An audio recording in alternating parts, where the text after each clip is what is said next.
ಪರಪ್ಪನ ಅಗ್ರಹಾರ ಕೇಂದ್ರ ಕಾರಾಗೃಹದಲ್ಲಿ ಮತ್ತೊಮ್ಮೆ ಭದ್ರತಾ ಲೋಪದ ದೊಡ್ಡ ಬಾಂಬ್ ಸಿಡಿದಿದೆ. ಮಾಜಿ ಸಂಸದ ಲೈಂಗಿಕ ದೌರ್ಜನ್ಯ ಪ್ರಕರಣದಲ್ಲಿ ಜೀವಾವಧಿ ಶಿಕ್ಷೆ ಅನುಭವಿಸುತ್ತಿರುವ ಪ್ರಜ್ವಲ್ ರೇವಣ್ಣ ಇದ್ದ ಬ್ಯಾರಕ್ನಲ್ಲಿ ಮೊಬೈಲ್ ಫೋನ್, ಪೆನ್ ಡ್ರೈವ್ ಮತ್ತು ನೋಟ್ಬುಕ್ ಪತ್ತೆಯಾಗಿರೋದು ಇಡೀ ರಾಜ್ಯಾದ್ಯಂತ ತೀವ್ರ ಸಂಚಲನ ಮೂಡಿಸಿದೆ. ಜೈಲಲ್ಲೂ ನಿಂತಿಲ್ಲ ಪ್ರಜ್ವಲ್ ರೇವಣ್ಣ ಹಾವಳಿ. 80ಕ್ಕೂ ಹೆಚ್ಚು ಅಶ್ಲೀಲ ವಿಡಿಯೋಗಳು, ಪೇಪರ್ ಕಟಿಂಗ್ಸ್ ಪತ್ತೆ. ಜೈಲಲ್ಲಿ ಆಂಡ್ರಾಯ್ಡ್ ಮೊಬೈಲ್ ಜೊತೆ ಮತ್ತಿನ್ನೇನು?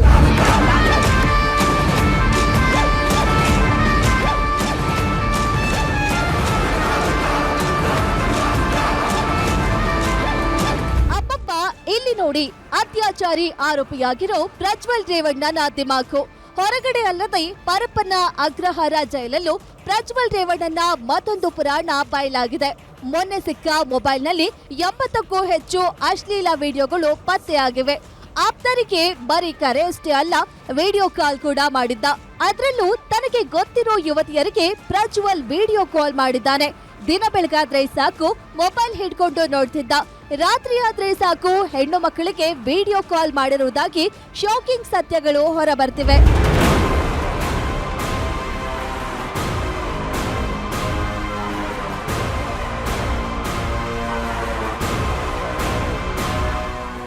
ಹೌದು, ಜೈಲಿನ ಹೈ ಸೆಕ್ಯೂರಿಟಿ ಬ್ಯಾರಕ್ನಲ್ಲಿ ಸಿಕ್ಕ ಆಂಡ್ರಾಯ್ಡ್ ಫೋನ್ನಿಂದ ಈಗ ಒಂದೊಂದೇ ಶಾಕಿಂಗ್ ಸತ್ಯಗಳು ಹೊರಬರ್ತಿವೆ.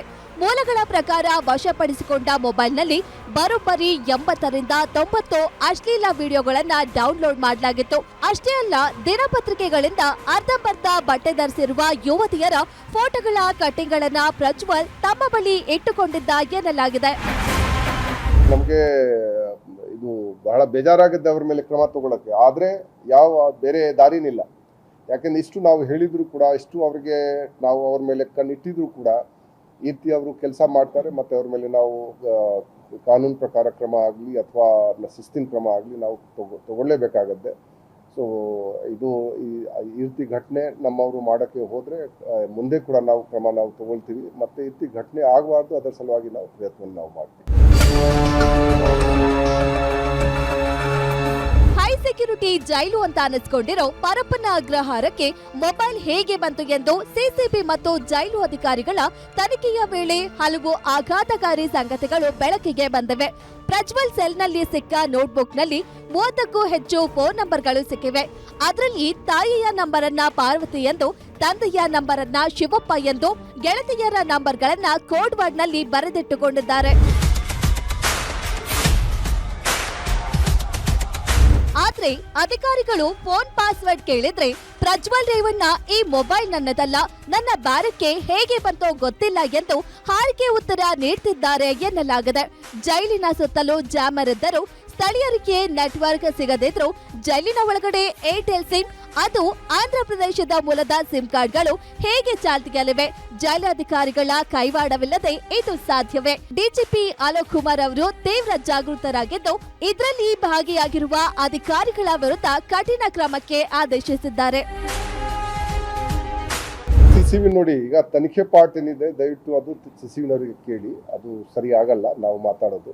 ನಾನು ನಿಮಗೆ ಸುಮ್ಮನೆ ಕೆಲವು ವಿಷಯ ಹೇಳಿದೆ, ಆದರೆ ಅವರು ಮಾಡ್ತಾರೆ, ಕುಲಂಕುಷವಾಗಿ ಮಾಡ್ತಾರೆ, ಡೀಪ್ ಆಗಿ ಮಾಡ್ತಾರೆ, ಎಲ್ಲ ಸಿಗುತ್ತೆ ಅವ್ರಿಗೆ ಇನ್ಫಾರ್ಮೇಷನ್ಗಳು.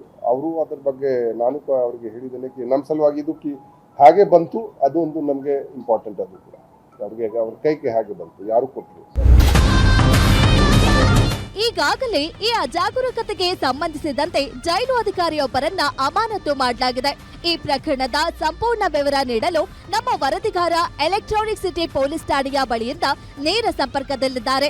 ಪ್ರಜ್ವಲ್ ರೇವಣ್ಣ ನೀಡುತ್ತಿರುವ ಉತ್ತರದ ಹಿನ್ನೆಲೆಯಲ್ಲಿ ಎಲೆಕ್ಟ್ರಾನಿಕ್ ಸಿಟಿ ಪೊಲೀಸರು ಸಿಸಿಬಿ ತಂಡ ಮುಂದಿನ ಯಾವ ಕ್ರಮಕ್ಕೆ ಮುಂದಾಗಿದ್ದಾರೆ? ಜೈಲಿನಲ್ಲಿ ಇಷ್ಟೆಲ್ಲ ಸೌಲಭ್ಯ ಸಿಗುತ್ತಿರುವುದು ವಿಐಪಿ ಕೈದಿಗಳ ಪ್ರಭಾವಕ್ಕೆ ಸಾಕ್ಷಿಯಾಗಿದೆ. ಫೋನ್ ತಂದುಕೊಟ್ಟವರು ಯಾರು? ಪ್ರಜ್ವಲ್ ಎಷ್ಟು ದಿನಗಳಿಂದ ಇದನ್ನ ಬಳಸ್ತಿದ್ರು ಎಂಬ ಬಗ್ಗೆ ಆಳವಾದ ತನಿಖೆ ನಡೆಸಿದೆ. Ajay Kumar, crime bureau, guarantee news, Bengaluru.